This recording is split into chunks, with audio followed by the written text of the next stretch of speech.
G'day, I'm Lon from Darche, and today we're going to show you our new 180 freestanding awning. Everything you need to mount this to your vehicle is included in the box, so all your brackets, bolts, all the hardware you need is in there. They're fairly easy to mount yourself to most vehicle setups. However, if you want to, if you prefer to have it done professionally, you can always take it to your local four-wheel drive fitter. So now we're just going to run you through the setup. Alright, so to begin with, you're going to want to make sure you're parked on relatively level ground. And then from there, just going to open the cover,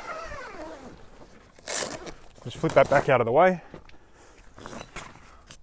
release your straps to free up all the canvas, and then we'll swing the arms around back first. We've already got the straps here anchored to the other side of the roof rack and just hook on anywhere. Just hook the end of the strap into the loop on the awning and pull a bit of tension on that strap there, and then exactly the same procedure again at the front, just like that. So that's now set up and good to go in freestanding mode. This is the only wind tested awning in Australia. These are our 270 awnings we've done fairly extensive testing on. You can find more details on how that was conducted on our website. So now we'll show you how to secure your awning for wind. You do get a whole stack of pegs and guy ropes with this awning to tie down every possible point, which will help you out in really strong conditions of wind. But typically all you're going to need to do is just release the little Velcro strap around these two poles. Drop those down underneath. They're a twist lock pole, so you can set those to any height you like that. So now you get some support underneath for the guy ropes to pull against, and just tie one on to the loop at the end of each of these rafter arms. You do have also in between each of the arms, in the center of each span, you've got this little tie down here. That's to be used in rainy conditions. If you've got rain coming down on top of your awning and you haven't pulled those down to create a gutter, you will get water pooling on top, which can cause all kinds of problems. All right, so once we've got those guy ropes both tied on there, we're just going to whack a peg in at the bottom of each pole. I'm just going to whack a peg in there, pull the guy rope through this little toggle, hook that around the peg and adjust the tension with a little slide there, just until you've got a bit of tension pulling down against the awning. You don't need to go nuts. I'll just pop that the rest of the way in so no one's going to trip over it. And there you go, same thing on the other side. Now you're all set up, ready to cope with most wind conditions. Very heavy winds, you're going to want more tie downs, but they all work essentially the same way. All right, so now we've got the awning set up to cope with a bit of wind. The next thing we're going to show you is how to connect and use the built-in LED lights in the bottom of each rafter arm. So here, on the bottom of the awning backing, we've got this little bag for all the cables. And pull the cables out of there. These will be, when you first pull them out, will be in two sections. And we just need to screw those together. I'm going to set this up from the back. So we've got two shorter lengths of cable here to go into whichever end your power is going to be running from.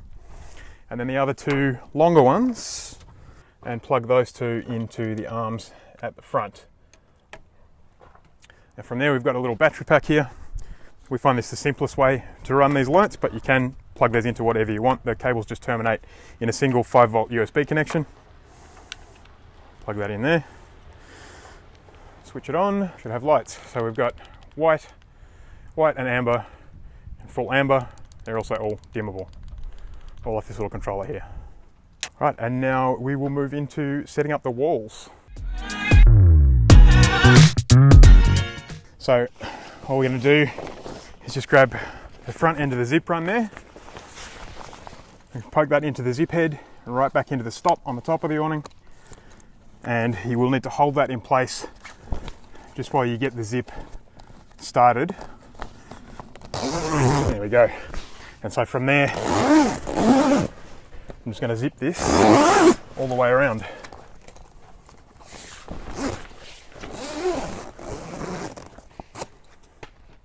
All right, so now we've got it all zipped on. The next thing to do is to peg it down. It's important to start somewhere in the middle. Doesn't matter which point, but don't start right on the end. It makes it a lot harder to get the whole thing set up with correct tension and get it all looking nice and taut. So we'll start from this center corner here. We're just going to pull this back to get the position for our peg, and we can hammer the peg in. The ground's nice and hard, but it's good. It's not going to pull out in the wind.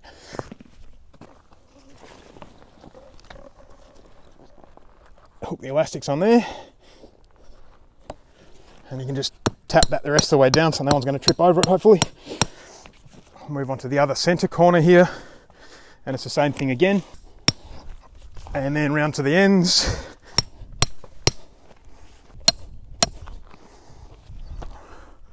All right, that's it. From there, you do have a whole lot of additional peg points around the bottom of the awning walls. So one in between these two end panels here, and two at either side of the bottom of the door. Those can be pegged down as well, which will give you a bit of additional support to the canvas in heavy rain. It'll also help quite a lot with protecting the awning from wind. Okay, so now we've got it all set up with your walls. The next thing to talk about is how to pull it all down. So we'll show you now how to take it apart and put it all away again.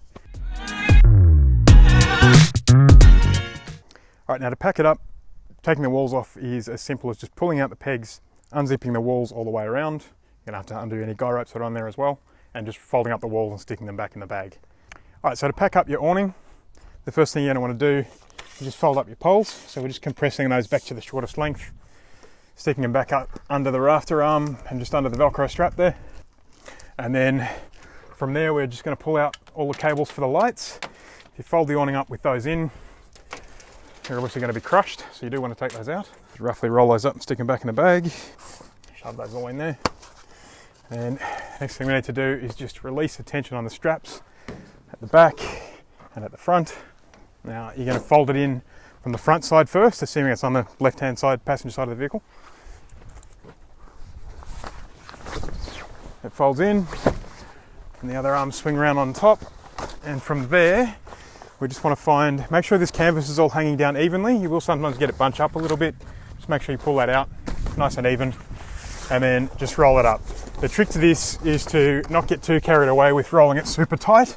You want to keep it reasonably loose. It'll conform better to the shape of the bag that way and be much easier to close up. We'll just pull as much tension as we can on those straps to tuck it all in. Transit cover folds back down over the top. And from there we just zip it up.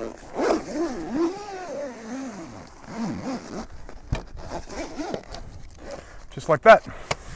Now your awning's all packed up, ready to go. Thanks for watching this instructional setup and pack down video for our 180 freestanding awning. We'll see you next time.